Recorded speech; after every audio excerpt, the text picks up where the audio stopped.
Hello दोस्तों, history with Amrish sir 26 के इस ऑनलाइन प्लेटफॉर्म पे मैं अमरीश कुमार आप सबका स्वागत करता हूं। आज की क्लास में हम लोग देखेंगे हिस्ट्री पीजी के लिए जो सीईटी का सिलेबस है वो क्या है, कहां से कहां तक पूछ रहा है, प्राचीन भारत में सिलेबस को उसने कहां तक रखा है सीईटी ने, और पूर्व मध्यकाल को कहाँ तक रखा है, मध्यकाल को कहाँ तक रखा है, क्या क्या पूछेगा, आधुनिक भारत में क्या क्या पूछ सकता है, उसने क्या क्या दिया है सिलेबस में, और विश्व के इतिहास से क्या क्या पूछेगा, है ना। तो हम लोग आज की क्लास में सीईटी सिलेबस पीजी हिस्ट्री पे चर्चा करेंगे। आइए चर्चा कर लेते हैं प्राचीन भारत में क्या पूछ रहा है। देखिए, प्राचीन भारत में उसने जो सिलेबस रखा है वो बता रहा है 1000 BC से लेकर 1206 तक, 1000 से लेकर 1206 तक पूछ रहा है। इसमें क्या क्या पूछ रहा है, एशियंट का ये दे दिया। इसमें देखिए पूछ क्या रहा है, पाषाण काल आपसे पूछ रहा है, पाषाण काल।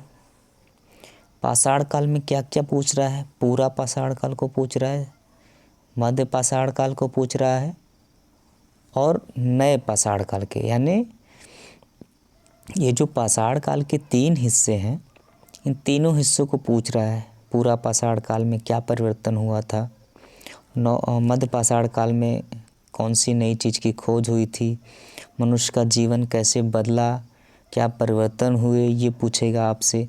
और नव पाषाण काल कैसा था, यानी नवीन युग है, इसमें क्या क्या चेंजेस देखने को मिले हैं। फिर उसके बाद आपसे पूछ रहा है ताम्र पाषाण काल। ठीक, ताम्र पाषाण काल से भी क्वेश्चन पूछ रहा है। आगे देखिएगा, आगे आपसे पूछ रहा है सिंधु घाटी सभ्यता। आगे आपसे पूछ रहा है सिंधु घाटी सभ्यता, आर्य सभ्यता यानी आर्यन सभ्यता कह लीजिए या आर्य सभ्यता कह लीजिए, बात तो बराबर है। वैदिक सभ्यता, वैदिक सभ्यता देखिए इसको 2 हिस्सों में बांटा गया था, है ना। ऋग वैदिक काल, उत्तर वैदिक काल, 1500 से लेकर 1000 BC तक का जो काल है वो अलग काल है। 1000 से लेकर जो 600 का काल है वो अलग काल है ना। वैदिक काल का ही हिस्सा है पूर्व वैदिक काल, उत्तर वैदिक काल, है ना। उसके बाद आपसे पूछेगा प्राचीन भारत में राज्य का गठन। प्राचीन भारत में राज्यों का गठन कैसे कैसे हुआ था, ये पूछेगा। इसके बाद देखिए क्या पूछ रहा है, कह रहा है प्राचीन भारतीय साम्राज्य का उदय। प्राचीन भारतीय साम्राज्य का उदय, उसमें क्या क्या, हर्यक वंश, ये आपका हर्यक वंश है, शिशुनाग वंश, हर्यक वंश, शिशुनाग वंश और नंद वंश, है ना।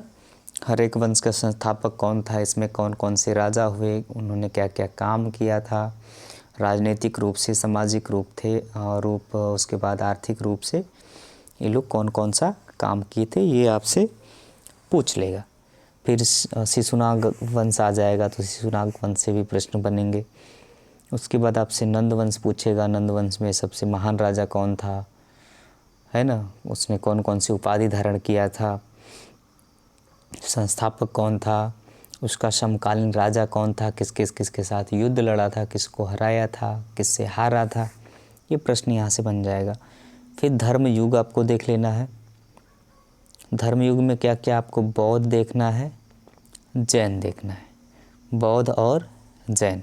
इसके अलावा आगे बढ़िएगा तो मौर्य काल पूछ रहा है आपसे, इसकी सामाजिक स्थिति पूछ रहा है, राजनीतिक स्थिति पूछ रहा है, और सांस्कृतिक स्थिति कैसी थी ये भी पूछ रहा है।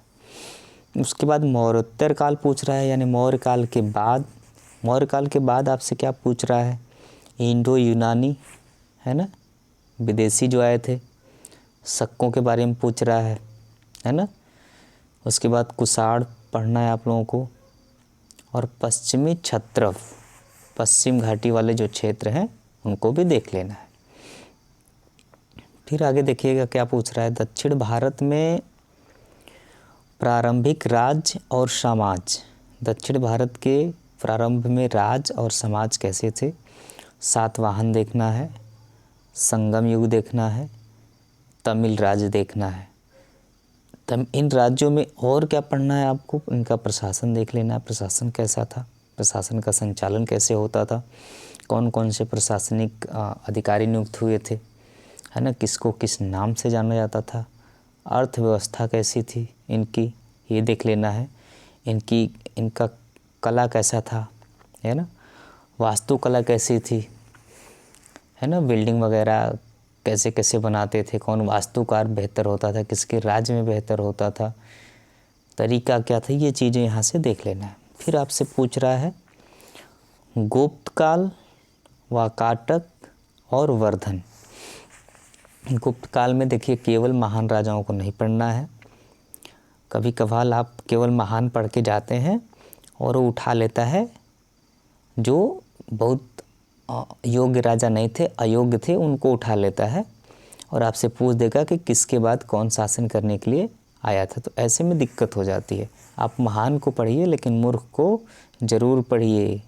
आपसे महान से प्रश्न नहीं पूछेगा लेकिन मूर्ख में आपको उलझा देगा, तो आपको पढ़ के जाना है, ठीक है। उसके बाद इन तीनों का प्रशासन देख लेना है, समाज कैसा था देख लेना है और संस्कृति कैसी थी, ठीक। यहाँ से हम ये कंप्लीट कर लेंगे। फिर देखिए आगे क्या पूछ रहा है, गुप्त युग के दौरान क्षेत्रीय राज्य, किसके दौरान, गुप्त युग के दौरान क्षेत्रीय राज्य, यानी गुप्तों का लगभग जो पतन हो रहा था या फिर गुप्तों के समय में क्षेत्रीय राज्य कौन कौन से थे, उनमें देखिए नाम भी दे दिया है, कदम्ब, पल्लव, बादामी के चालुक्य, ये तीनों पढ़ लेना है। इनकी राजनीतिक स्थिति पढ़ लेनी है, इनका प्रशासन पढ़ लेना है, इनका साहित्य क्या क्या था, यानी कौन कौन सी रचनाएं की गई, और वैष्णव पढ़ लेना है, वैष्णव धर्म और शैव धर्म। वैष्णव धर्म और शैव धर्म का विकास कैसे कैसे हुआ था, किसके किसके माध्यम से हुआ था, ये आपको देख लेना है। इसके बाद आपको क्या पढ़ना है, पाल वंश पढ़ना है ना, पाल वंश। पाल वंश के बाद सेन वंश, राष्ट्रकूट देख लेना है, राष्ट्रकूटों में कौन सबसे पराक्रमी था ये जरूर देख लीजिएगा। परमार देख लेना है और इनकी राजनीतिक स्थिति कैसी थी, प्रशासन कैसा था, राजनीतिक स्थिति इनकी कैसी थी, इनका प्रशासन कैसा था, यहाँ से आपको देख लेना है। आगे देखिए आपसे क्या पूछ रहा है, अब थोड़ा सा आगे बढ़ते हैं। पूर्व मध्यकाल पूछ रहा है। पूर्व मध्यकाल का मतलब है मध्यकाल शुरू होने से पहले, यानी प्राचीन काल के बाद मध्यकाल शुरू होने के पहले बीच में जो काल था उसमें क्या क्या चीज़ें देखने को मिली, ये आपसे पूछेगा, है ना। उसमें क्या क्या है, जैसे उत्तर भारत में प्रमुख राजनीतिक घटनाएं, उत्तर भारत में कौन कौन सी राजनीतिक घटनाएं घट रही हैं। राजपूतों का उदय देख लेना है, इसमें कौन, चोलों का प्रशासन देखना है, ग्राम प्रशासन देखना है, अर्थव्यवस्था देख लेनी है, इनका समाज देख लेना है, ठीक। आगे क्या पढ़ना है आपको, भारतीय सामंतवाद। भारत में सामंतवाद का विकास कैसे हुआ, क्या है ये सामंतवाद, ये पढ़ लेना है। आपको कृषि देखनी है, अर्थव्यवस्था देखनी है और शहरी बस्तियां देख लेनी है, ठीक। कृषि, अर्थव्यवस्था और शहरी बस्तियां, सामंतवाद में कृषि, अर्थव्यवस्था, शहरी बस्तियां। फिर व्यापार देखना है आपको, व्यापार और वाणिज्य, व्यापार वाणिज्य यहाँ से देख लेना है। अब आ जाएगा मेडुअल हिस्ट्री, यानी 1206 से लेकर 1707 तक। इसमें आपको क्या पढ़ना है, दिल्ली सल्तनत, है ना, तुर्क राज्य की स्थापना देख लेना है, पहला वंश मामलुक, है ना, फिर खिलजी वंश देखना है और तुगलक वंश देखना है। मामलुक यानी गुलाम वंश, खिलजी वंश, तुगलक वंश, है ना। गुलाम वंश में कौन कौन से शासक थे, उन्होंने कौन कौन सा काम किया था, इनका टाइम क्या था, किसके बाद कौन शासक बना था, उसने क्या क्या स्थापत्य किया था या कौन कौन सी बिल्डिंग बनवाया है, कौन कौन सा त्यौहार चलवाया है, शासन का संचालन कैसे करता था, उसके राज्य में कौन कौन से दरबारी थे, है ना, कौन समकालीन लेखक था, ये सब देख लेना है पूरा। उसके बाद खिलजी वंश आ जाएगा। खिलजी वंश में कौन कौन शासक थे, जितने शासक थे नाम जानते रहिए, उनका टाइम जानते रहिए। आपसे टाइम से भी प्रश्न पूछ सकता है, जैसे कि पूछ लेगा, सीक्वेंस बदल के पूछ सकता है ना, कौन कौन से शासक थे, उन्होंने कौन कौन सा काम किया, तो सीक्वेंस जान लेना है, टाइम सहित आपको जानना है।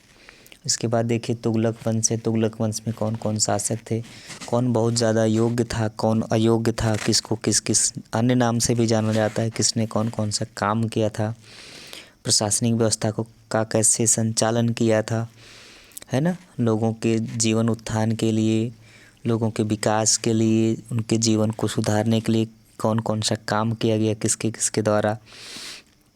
दिल्ली से दौलताबाद किसने किया था राजधानी परिवर्तन, है ना। दोआब में कर वृद्धि किसने किया था, सबसे ज़्यादा पढ़ा लिखा कौन था, सबसे ज़्यादा बेवकूफ़ कौन था, इतिहासकारों ने किसको मुक्त, रक्त पिपांसु, मूर्ख, पागल, सनकी कहा था। ये सब आपको वहाँ से देख लेना है ना। फिर आपको देखना है दिल्ली सल्तनत का प्रशासन देख लेना है ना। प्रशासन में किसके किसके समय में कौन कौन से अधिकारी रखे जाते थे, किन किन नामों से जाने जाते थे, आर्थिक स्थिति उनकी कैसी थी, सब देख लेना है प्रशासन में। इनका सैन्य सुधार देखना है और एकता व्यवस्था भी देख लेना है। सैन्य सुधार, एकता व्यवस्था, ठीक। फिर आगे क्या देखना है आपको, कला देख लेना है, वास्तुकला देखना है, यानी कौन कौन सी बिल्डिंगें बनी थी। विजयनगर साम्राज्य आपको देखना है इधर से, और बहमनी साम्राज्य, इनका उदय कैसे हुआ, किन परिस्थितियों में हुआ, सामाजिक स्थिति क्या थी, आर्थिक क्या थी, और इनका प्रशासन कैसा था। यहाँ तक ये क्लियर हो जाएंगे। फिर आपको भक्ति आंदोलन पूछ रहा है। भक्ति आंदोलन में सूफी आंदोलन है, भक्ति आंदोलन, सूफी आंदोलन, संस्कृति थी, और फारसी साहित्य भी पूछ रहा है ना।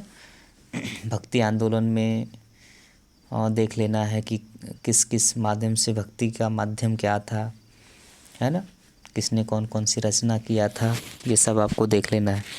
फिर आपसे पूछ रहा है, सूफी दिखा रहा है। देखिए सूफी आंदोलन में सूफियों की कौन कौन सी शाखा थी और उसके प्रवर्तक कौन कौन से थे, किसकी कहाँ दरगाह है, सूफी शब्द का मतलब क्या होता है, अर्थ क्या होता है, कैसे बना है, ये सब आपको यहाँ से देख लेना है।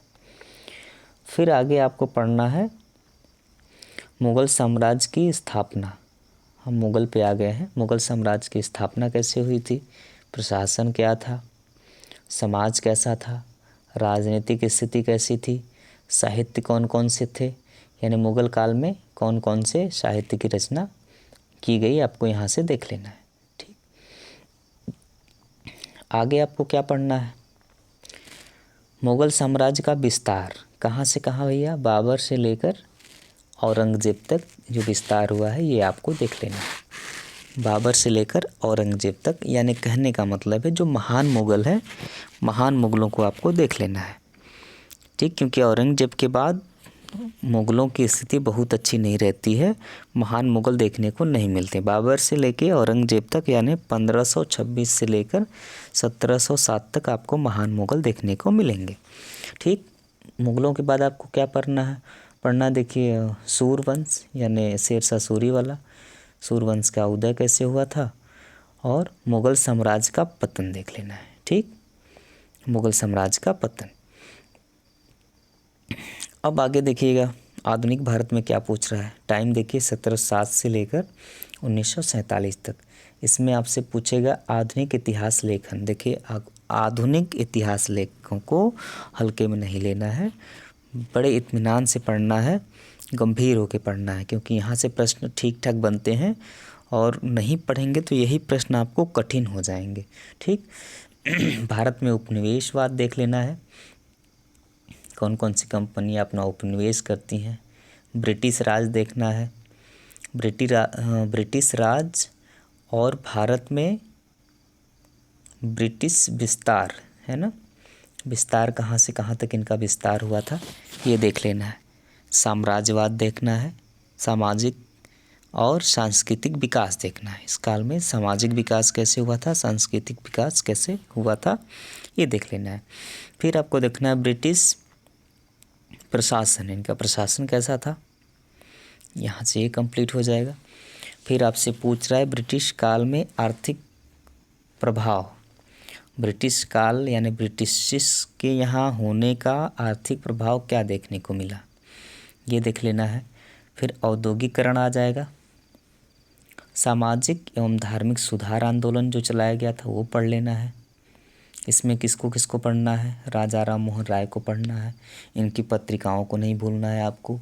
इन्होंने कौन कौन सा कानून लगवाया था, कौन सी कुप्रथाओं को समाप्त किया था, ये नहीं भूलना है। स्वामी दयानंद सरस्वती हैं, इन्होंने कौन सा आंदोलन चलाया था, इनके विचार क्या थे, किसके समर्थक थे, किसके विरोधी थे, ये देख लेना है। पत्रिकाएं हैं तो पत्रिकाएं देख लेना है। ज्योतिबा फूले को देख लेना, इनको किस किस नाम से जाना जाता है ना, बहुत बड़े समाज सुधारक रह चुके हैं, तो इन्होंने कौन कौन सा काम किया है, इनकी पत्रिकाएं क्या है, इसमें क्या क्या चीज़ें हैं, ये आप यहाँ से क्लियर कर लेना है। फिर आपसे पूछ रहा है राष्ट्रीय आंदोलन, भारत में राष्ट्रीय आंदोलन पूछेगा। फिर पूछ रहा है जन आंदोलन और ब्रिटिश शासन, जन आंदोलन ब्रिटिश शासन देख लेना है। फिर भारतीय राष्ट्रीय कांग्रेस शिखर सम्मेलन, कांग्रेस के शिखर सम्मेलन देख लेने हैं। गांधी जी से प्रश्न पक्का बनेगा, तो गांधी जी को बहुत बढ़िया से देख लेना है, उनके आंदोलनों को नहीं भूलना है ना, गांधी जी को देख लेना है। फिर संवैधानिक विकास देखना है और स्वतंत्र राज्य के लिए संघर्ष जो हुआ था, है ना, स्वतंत्रता संघर्ष, ये देख लेना है। ठीक। फिर विश्व इतिहास से भी आप यहाँ प्रश्न बन रहा है। विश्व इतिहास में देखिए क्या क्या प्रश्न पूछ रहा है। विश्व इतिहास में आपसे पूछ रहा है कि पहले यूरोप का इतिहास बताइए। हैं, यूरोप में क्या, फ्रांस की क्रांति, इंग्लैंड की क्रांति, अमेरिका की क्रांति, रूस की क्रांति, है ना, रूस की क्रांति, और प्रथम और द्वितीय विश्व युद्ध, है ना। तो वर्ल्ड हिस्ट्री से भी यानी प्रश्न आपसे पूछेगा, प्रश्न बन रहा है, तो तैयार हो जाइए। अब हम लोग CUT पे लग जाते हैं। ये सिलेबस एनालिसिस हो गया, सिलेबस पे हम लोगों ने चर्चा कर लिया। अब एक एक टॉपिक पे बढ़िया से विस्तार से चर्चा किया जाएगा, तो जुड़िएगा, जुड़ना ना भूलिएगा। चैनल पे नए होंगे तो सब्सक्राइब कर लीजिएगा, बेल आइकन दबा दीजिएगा। फिर मिलते हैं हम लोग अगली क्लास में। आज जुड़ने के लिए बहुत बहुत धन्यवाद।